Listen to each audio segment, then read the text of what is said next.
I recently heard about a 90-year-old lady who one Christmas found buying presents just a bit too much. So she decided to write out cheques for all of her family and friends and put them in with her Christmas cards. So she wrote out her Christmas cards as usual and then inscribed "Buy your own present" after her name, and then she sent them off.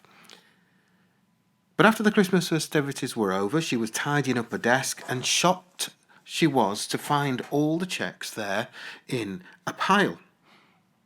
Everyone had got an empty Christmas card from her with the only writing, apart from her name, being "Buy your own present." We all like gifts. We like to receive them from those we love. We enjoy giving them. It's part of the joy of this time of year, isn't it? With all the parties, the socialising, the food, decorations, the lights. Why do so many people throw themselves, I wonder, into the festivities so much? Maybe it's something to do with the time of year. We're in the season of the year when dark days come with increased regularity. The winter solstice is on December the 21st. We see the sun less and less each day. And I think it's fascinating that Christmas pierces this darkest season of the year with its light. Because what's true of the physical atmosphere of the Christmas season is also true of the spiritual. For some people, Christmas is a difficult time of year. Maybe some of you are facing dark days of disappointment, distress, doubt, depression right now. Yes, Christmas is a time of great joy, but it can also be a time of terrible sadness. Then there's the added pressure some feel to make everything perfect, from the decorations to the gifts to the Christmas dinner, and we're challenged, by no one in particular, to be at our best throughout most of this month. But here's the good news. Christmas isn't the problem.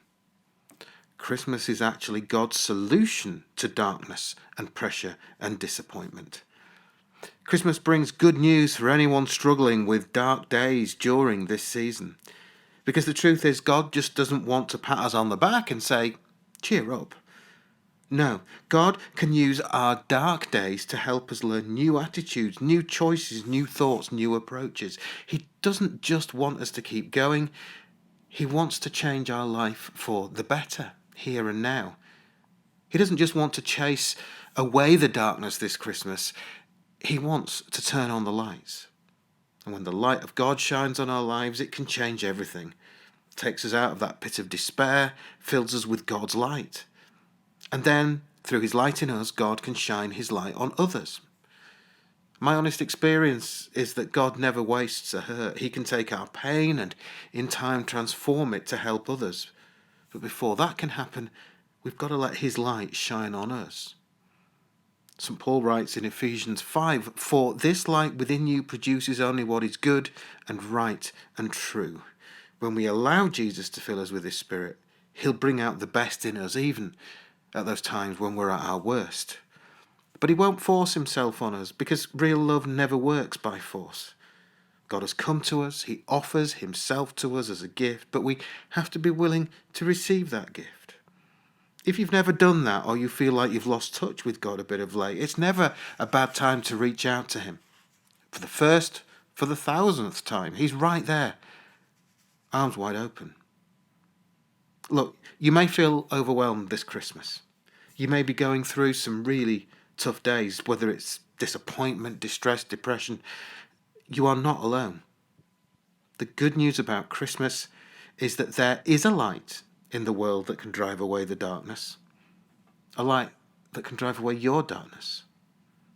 Jesus, whom the Bible calls the light of the world, will walk with you no matter what you're going through, because his love for you is stronger than the deepest darkness. Hold on to God's many promises. We find them throughout Scripture, throughout the Bible. Here's just one example from Isaiah, where God says, "I will be with you when you pass through the waters and when you pass through the rivers. They will not overwhelm you. You will not be scorched when you walk through fire, and the flame will not burn you." In fact, that's why Jesus was born. God saw our pain. He saw our failures. He came to earth as a helpless baby, as Emmanuel, God with us. That, you see, is the truth at the heart of Christmas. God is not distant. God is not disinterested. He came to earth and lived among us. He's lived this life and experienced so much of what we do. So Christmas says God is with us. He's closer than we ever imagined. Christmas says God is love personified. So to not succumb to the Christmas blues, we don't need to sing another Christmas song every few minutes. We don't need to wear a wacky jumper daily. We don't need to say ho, ho, ho wherever we go. But we do need to choose the light over the darkness. God shines the sun on everyone, but we can choose to live in a cave. We can refuse to look at the light. That's on us. Think about the first Christmas. I'm sure many people saw the same star that the wise men saw in that familiar story. It may have been millions and millions of people who saw that unusual light in the sky. We just don't know. But most people didn't do anything about it. But the wise men, they followed the light. Now, I don't want to minimize whatever you might be going through this Christmas. But as we celebrate Christmas this year, I hope and pray that you will do what the wise men did. I pray you'll follow the light, because that's where Jesus will be this Christmas, and where he'll be all year round if you'll only look for him. Let me finish with a short story which a friend of mine says is true, but true or not, I quite like this. It was the school Christmas performance, and the time came for some of the youngest children to go on stage. They were going to sing a song called Christmas Love, which is quite a surprising title in the commercialised Christmas world of today. The kids were aglow, adorned in fuzzy mittens, woolly jumpers, bobble hats, and those in the front row centre stage held up large letters, one by one, to spell out the title of the song. So the youngest class would sing C is for Christmas, and a child would hold up the letter C. Then H for happy, and so on until each child holding their letter had presented the complete message, Christmas Love. Now the performance was going quite smoothly until suddenly she did it. A small, quiet girl in the front row holding the letter M. But she was holding it upside down, totally unaware her letter appeared as a W. The audience, and particularly Year 6, giggled at this little one's mistake. She had no idea why they were laughing, so she just stood, as tall as she could, proudly holding up her letter W.